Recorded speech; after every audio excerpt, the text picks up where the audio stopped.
Dobro Bajalowitz. That is Russian for welcome. I tried to say that last night, but I don't think the recording started. I think the recording started just a little bit after I said it. Dobro Bajalowitz. And that is welcome in Russian and in Russia in Russian. And I hope to be using that term sometime in the near future on a trip to Russia. I don't know how soon we'll be able to make that trip. Probably won't be next month, might not be next year, but sometime in the future, Heidi and I are going to go to Russia, and we are going to be saying Dobro Bajalowitz, and along with a lot of other good things that I've learned from my Duolingo app. So tonight,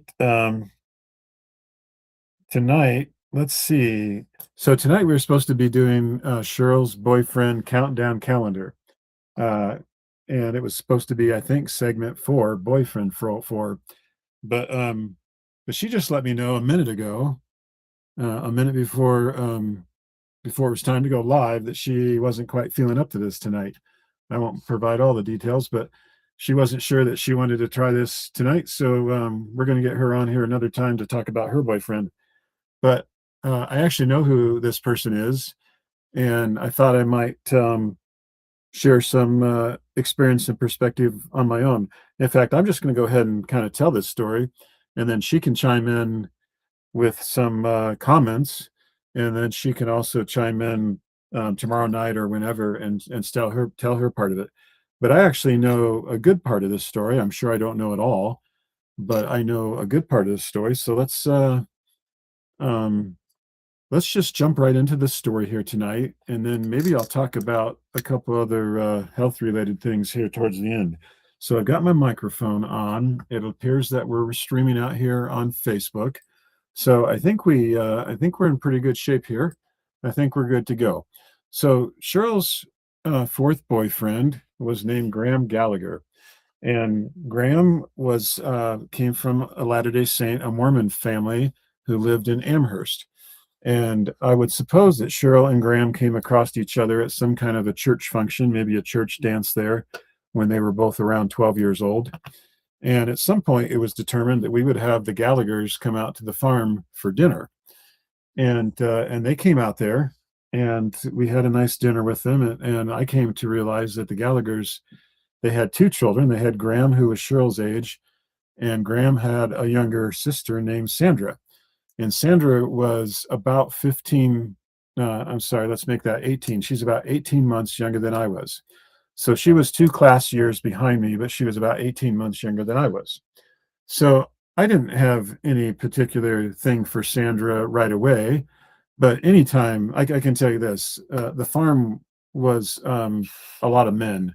You know, it was my dad and my grandpa, and then it was the neighbors, Steve and Jimmy Swartz, and it was a lot of other men showing up here and there and around. And so all I had to work with was my mom and Cheryl, and occasionally seeing grandma, unless I was going to school. So anytime another girl showed up at the farm, that was a pretty big event. So regardless of whether I had any special feelings going for Sandra or not, um, just having another girl there from another family was, you know, something to write in your journal, I suppose. But I don't think it made it in my journal. So Sandra was there, and Graham was there, and we had a nice get together with them. Cheryl, I don't think the basketball thing happened on that very first visit, but I do think that at some point there was a return visit where we went to the Gallaghers, and we had dinner with them up at their house. I want to say that it was Cheryl, it was at that visit that I realized that Graham had those football helmets that I needed in his collection. So as a young man, and sometime I'm going to have to tell the whole football story and the story about the helmets. But as a young man, I was collecting football helmets, and my friends at Thompson School were doing this, and they had a certain collection of, you know, some of them had 14 helmets, some of them might have had 16 or 18. There were 28 teams in the NFL at the time. The Tampa Bay Buccaneers and the Seattle Seahawks had just recently come into the NFL. So the NFL had expanded from 26 to 28 teams, 28 teams. And I started my collection of NFL helmets And the main place you would get those NFL helmets back in the day was you would go up to the Hoag's grocery store and you'd pop a quarter in the machine and it would spit out one of those helmets in an encapsulated case. The only challenge with that situation was you never knew what helmet was coming out. And so you may or may not get to actually add to your collection that day, depending on how lucky you were. But one of the other things that I learned was that the Dutch Pantry restaurant, if you went there and ate, there was a period of time where the Dutch Pantry had these football helmets available. And I'm not going to do this tonight, but sometime I will get my football helmet collection out here and I will show you this whole deal. But tonight I'm just going to tell you about it. So if you went to the Dutch Pantry and you had a meal there, like if my mom and I went there, we could each get a football helmet out of the basket after our meal was over. One time, my mom and I made a trip down to Wheeling, West Virginia, to Steubenville to see a doctor down there. And this doctor was working with mom on her nutrition and metabolic issues. Isn't that interesting? And she took me along because I was having some struggles as a young man with my metabolic health. And so I would go down and see this doctor. I want to I want to grab a magazine that I think is right behind me because this is part of my story. So give me about 10 seconds, maybe five. And oh, here it is. Yep. So so we went down to see this doctor. I was in fourth grade. And on the way down there, we stopped at a Dutch pantry along I think it was I-71. We stopped at a Dutch pantry and we got two helmets and we had lunch there, but we knew there was another Dutch pantry just like 5, 10 miles down the road. So our plan was stop for lunch, get two helmets, go for dessert at the Dutch pantry 10 miles away and get another two helmets. Now, how cool of a mom is that to help you get your helmets? And the neat thing at the Dutch pantry is that you could pick the helmets that you wanted to get. And so I could pick through there and find the helmets that I needed. So we got four helmets on the way to Steubenville, and then we did the same thing on the way home. We stopped at the first one, got lunch. We stopped at the next Dutch pantry and got another two helmets with dessert.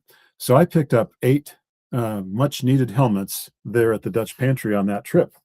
Now, one of the things that I can tell you about that trip is while we were waiting there in the doctor's office down there in Steubenville, um, there was a magazine there on the doctor's office coffee table or whatever, and that magazine looked exactly like this.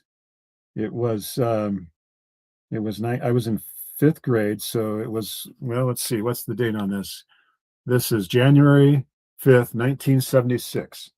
So it was this very Sports Illustrated right here, and I read about how the Cowboys, the Dallas Cowboys, beat the Minnesota Vikings, and I read about how Drew Pearson caught a last-second Hail Mary pass into the end zone and beat the Minnesota Vikings. This magazine is when I became a fan of the Dallas Cowboys. I read that story. I knew my friends were all Pittsburgh Steelers fans, but we had lived in Texas when I was younger, and I decided after reading this article and seeing this magazine that I was going to be a Dallas Cowboy. That's when that happened, Cheryl, was down there in Steubenville, Ohio. You wouldn't know that, but now you do. So I became a fan of the Dallas Cowboys there in Steubenville, and I got back home and I continued to work on my helmet collection, and I got to where I had 24 of 28 helmets. And I now had more helmets than anybody in my class. I had gone from having no helmets, being in last place in the whole helmet game, to now being in first place. But I still needed these four helmets.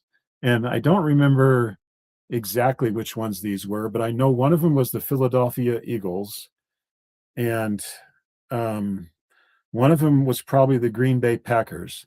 I don't remember. I'd have to think about that. I might be able to remember later on for you.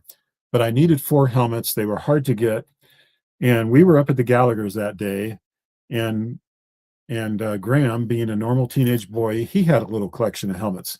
Now, I think Graham only had like a dozen or so. And he was a little older now, and I don't think he really cared that much about his helmet collection. But we were in his bedroom, goofing around, whatever, and I noticed that Graham had these 4 helmets that I needed to complete my collection. And so I was begging Graham, for these helmets, like, "Oh, please, dude, I'll pay you $1 a piece for them. Whatever. What can I do to get these helmets?" Well, Graham was like, "Let me think about it. Maybe I'll give them to you. Let me think about it." So maybe it was a month or two later. I don't know. These guys were pretty in love, so I'm sure it wasn't too long. But at some point, not too long after that, the Gallaghers came back to the farm. They were living in Amherst, so this is about 45 minutes away. They came back to the farm for another Sunday dinner. I don't know, some dinner. I don't know that it was on a Sunday, but it might have been. I think it probably was. And after dinner, we all went up in the haymow. We went up to the basketball court up in the haymow. And so we're goofing around up there, and I'm kind of bugging Graham about these helmets again. And we're shooting the basketball, and Graham's a pretty decent, 12, 13-year-old basketball player. And so and he's kind of goofing around, taking long shots and, making a few of them, but missing most of them. But he tells me, "Okay, Steve, if you really want those helmets, you take a shot here from one end of the court to the other end," which was basically 30 feet. Now, a 30-foot shot for a lot of guys, older guys, is no big deal. Like, you actually got a legitimate chance of making that. But when I was 10 years old, back in 1976, I didn't have a real good chance of making that shot. In fact, I couldn't even throw the ball from here. The only way I could do it was taking one arm like this and kind of launching it, like that. And so I knew this was my chance. Like I got to make this shot. So I dialed in and I took that ball and I basically heaved it from one end of the basketball court, 32 feet or whatever, to the other end. And wouldn't you know it, that ball bounced off the backboard and went right through the net. And I had just won myself my 4 dearly, desperately needed football helmets to finish my collection. And Graham was true to his word. He gave me those last 4 helmets next time we saw him, and I completed my collection. So that was really cool. The other thing, Cheryl, I don't know whether you would remember this, and obviously I need to let you tell your parts of this story, but when I came out to, oh, let's see here. When I came out here to Utah, before I went in the missionary training center, is that when this was? I think I stayed with Graham a couple nights here on the campus of BYU, and we went to a BYU basketball game. And I think he was in those apartments right there near the soccer field that is still there. I think it's called the Cox Apartments now. I don't know what it might have been called then, but I stayed with Graham for a night or two before I went up to Logan and stayed with the Gallaghers up there. And Graham took me to a BYU basketball game. So so that's kind of my story about Graham. Now, I will say that when I was a senior in high school was when I ran across his younger sister, Sandra. I started running across her at some church dances. And Sandra and I started dancing together a little bit, slow dances. And and we kind of started to become a little bit of a thing there just at the dances. And her mom seemed to be really excited and supportive of this little relationship. And it seemed like we would have church dances back then, Cheryl, like every other week, not necessarily every weekend, but it was more than once a month that we were getting together for a dance, either up at the Cleveland Stake Center or in Lorain or in Elyria. I don't remember having any in Sandusky, but we were having regular church dances back in the day. And so I would get to see Sandra pretty regularly. And and then in February, um, our relationship started to become a little more than that because she would come to my basketball games there at the Lorraine Chapel when I was playing church basketball. She would come and watch me, and then we would sit together at the scorer's table and we would keep score for the game that followed. So we had a little thing going there, and our relationship started to grow a little closer during the church dances. Um, and then one day we were supposed to have some kind of, I think we were supposed to have some kind of a youth committee meeting up in Amherst. And because we'd had a snowstorm the night before, that meeting got canceled. And I was really looking forward to that meeting because I would get to see Sandra again. And and I think she and the parents were kind of looking forward to the same thing for the same reason. But that meeting got canceled. But then the Gallaghers called me up later that morning and said, "Hey, the snowstorm is over. Why don't you come on up here and have dinner with us and and just hang out?" So I decided, hey, what the heck? I get to go up and see Sandra here. So I went up to Sandra's. This was February 26th, 1984. I went up to Sandra's. We had lasagna for dinner. We had salad. Don't remember what we had for dessert, but I do remember it was lasagna. And then after dinner, they were like, hey, we've heard about this new movie. It's called Footloose. We've heard about this new movie. We've heard that part of it was filmed in Utah. And here are the keys to our car. Here is our daughter. And here is 20 bucks or whatever. Take Sandra over to the Midway Mall and go see Footloose. Go see this movie, Footloose. Sandra was not quite 16 yet. She was 2 months away from being 16. So I was breaking one of our little LDS Mormon rules there by taking out a 15-year-old. But I was doing that with the permission of her parents. So Sandra and I went off to the Midway Mall, and we got there quite a bit before the movie actually started. So we bought our tickets, and then we walked around the mall, and they had all these campers throughout the mall on the inside of the mall. So we walked in and out of these campers, and we probably were in and out of 20 campers that afternoon. And that was really kind of fun checking out the campers. And then we went to the movie Footloose and had a great time watching that movie. And and then when we were finished with that, we obviously went back to their house. But that was the first time I watched Footloose, and it was only a week after that movie had been released. So that was pretty cool. Sandra and I continued to be a thing for about 2 more weeks, and then she kind of went cold on me and broke the thing off. And I think it was maybe for a couple of reasons. I do know that there was a boy that she liked at school that I think she wanted to feel maybe a little more free to pursue. And I also think the fact that her mom, both her parents, but particularly her mom, was really excited about this relationship with me, and she wasn't necessarily as excited about doing exactly what her mom wanted her to do. So Sandra kind of cooled off, chilled off on the relationship, and broke us off. Now, now what was interesting is I started dating another girl on April 1st, and maybe sometime we'll go into that story in more depth. But I started dating another girl on April 1st, and a couple weeks later, apparently the whole boyfriend at school thing wasn't working out, and Sandra wanted to kind of bring me back into her circle, and she was having a birthday. And again, this was sometime there in mid-April. She was having a birthday party, and when I first got this call and this invitation, like, hey, come up to my birthday party, I was kind of like, hey, I don't think so, because, hey, I'm dating somebody else now from my school. But, eventually her mom called my dad, and was like, got to get Steve here, relationship, whatever.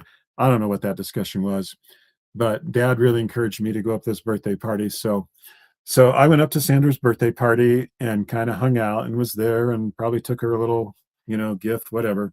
But the relationship, was kind of like over. I mean, she went totally cold on me and left me stranded. So that's kind of where that ended. Now, the one thing I will say for Sandra is she was a wonderful girl, and she was a really good person, and I really did enjoy my time with her. But once you experience something like that with somebody, it's hard to recover from it, 2 months later. When I went to the missionary training center, I came out a week early and visited the Gallaghers out here in Utah. They had moved from Ohio to Utah, and I visited Graham, like I mentioned earlier, for a couple of days on the campus of BYU. And then I went up and stayed with the Gallaghers up in Logan, Utah, and hung out with Sandra a little bit. and visited with the Gallaghers. I remember that I don't know what Sandra was doing this night, but I went to downtown Logan, Utah, and the movie Top Gun had just come out, and I watched that. That was like the last movie that I got to see before I went into the mission field was Top Gun there in downtown Logan, Utah. But Sister Gallagher was not one to give up on this relationship, and so she had when it was the day for me to go into the MTC, which I think was, let's see, it must have been, I think I came out here on December 7th, so maybe I went into the MTC around December 14th or something. But she had Sandra drive me from Logan, Utah, all the way down here to Provo and drop me off at the MTC. She wanted to give this whole thing one more chance. And Sandra and I had a nice trip down. We had a nice visit. And when we got to the MTC, she got out and helped me get my luggage out and gave me a little hug. And that is literally the last time that I saw Sandra Gallagher. Now, here about a decade ago, I did catch up with her on Facebook, and I can't remember whether we actually called and had a little phone discussion. I think we did, and I think we were friends on Facebook for a while. But I don't think it's funny. I don't even know the answer to this question. I don't think that we are friends now. I don't see her out there. Perhaps she got scared away with some political comments or something. I'm pretty sure it wasn't me that made a choice there. I don't find that she's one of my friends now, so that's interesting. But the Sandra and the Gallagher's, wonderful people, very good to me and very good to Cheryl. And Cheryl will have to catch up with the rest of the Graham stories here when she's ready and feels up to it. So um, we are 22 minutes into this. I could talk about my health stuff, and just how blessed and how grateful I feel to be on this Feel Great system. I will say this: as amazing as these products are, and as amazing as this system is, and how much that has blessed my life, it is really the education and the understanding of what is going on in my body and what has been going on in my body since the day was born that has really been just as much or more of a blessing than anything else. And reading Dr. Jason Fung's book and helping me to understand that is insulin that causes weight gain. It is insulin that causes you to get fat and to store fat. And you create insulin and excess insulin in your system by eating consistently and constantly all day long. When you get up in the morning and you eat right away, you spike your insulin. When you have a morning snack, when you eat lunch, when you have a snack in the afternoon, when you eat dinner, when you have a snack after dinner, when you have a bedtime snack, some of us do much better with those things. Maybe you're only eating 3 or 4 times a day. Some people are eating 6 or 8 times a day. Every time you eat, you're spiking your insulin. Every time you're spiking your insulin, when your insulin is high, you are storing fat. And it takes time for insulin and glucose to come down. So the amazing thing I learned is that if you learn how to control your insulin through intermittent fasting, if you can keep insulin low, most of the time, you can stay in fat burning zone and stay in body healing zone instead of being in fat storage zone and body damage zone. Insulin does a lot of bad things to your body. It causes you to store fat, and it does a lot of damage to other things in your body. You're simply not programmed to have insulin flowing through your bloodstream all the time. And so when you can get on a fasting protocol and keep insulin low, you can burn fat and you can become so much healthier. And what a blessing that understanding is. And that's really all you need to know to be incredibly successful with your health is to simply keep insulin low. And you do that by maybe limiting yourself to just 2 meals a day. Don't snack in between. Make those meals highly rich in fibers. Eat a big salad or a big plate of fresh vegetables, before every meal, and then fast 16, 18 hours, maybe 20 hours a day if you really need to lose weight. That's all you need to do to be successful with this. The problem is, my friends, that is really hard to do. What I just said, eat a big plate of vegetables before every meal, that's hard to do. You might be able to do that sometimes, but it's pretty hard to do everything every time.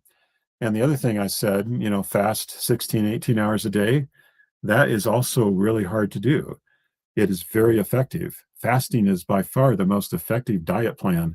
It's also the most cost effective diet plan, but it's also very hard to do on a consistent basis.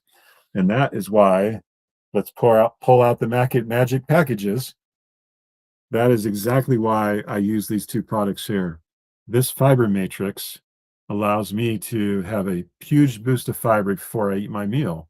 That boost of fiber helps me to feel full faster, but the more important thing is it reduces my insulin spike while I'm eating. It keeps insulin low. And then I start my fast, and whenever I start to feel hungry, I use Unamate, which naturally boosts my GLP-1, the natural GLP-1 that my body already creates.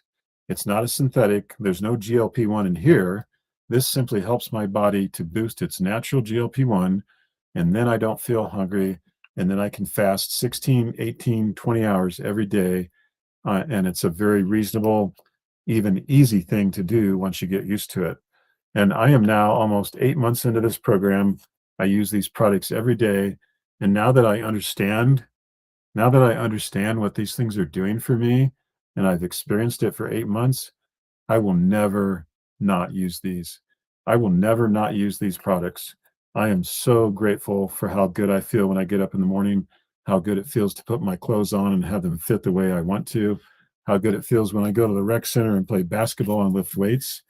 And I'm not done here. Like I still want to achieve more physically in the sense of leaning out, losing some additional excess weight, and becoming even much more fit than I am today. And that's going to take time and that's going to take work. And that's okay because I've got time and I don't mind doing work. I just needed something to help me figure out how do I properly manage my system? How can I become metabolically healthy? So that's my little spiel on that tonight. Thank you all for listening to my Graham and Sandra Gallagher stories. And dear sister Cheryl will be on here again with us soon. And she will be sharing her stories, possibly tomorrow night, but if not tomorrow night, sometime soon. So you guys all have a great evening. Thank you for catching me live. Thank you for catching me on the replay. And we will catch you all next time.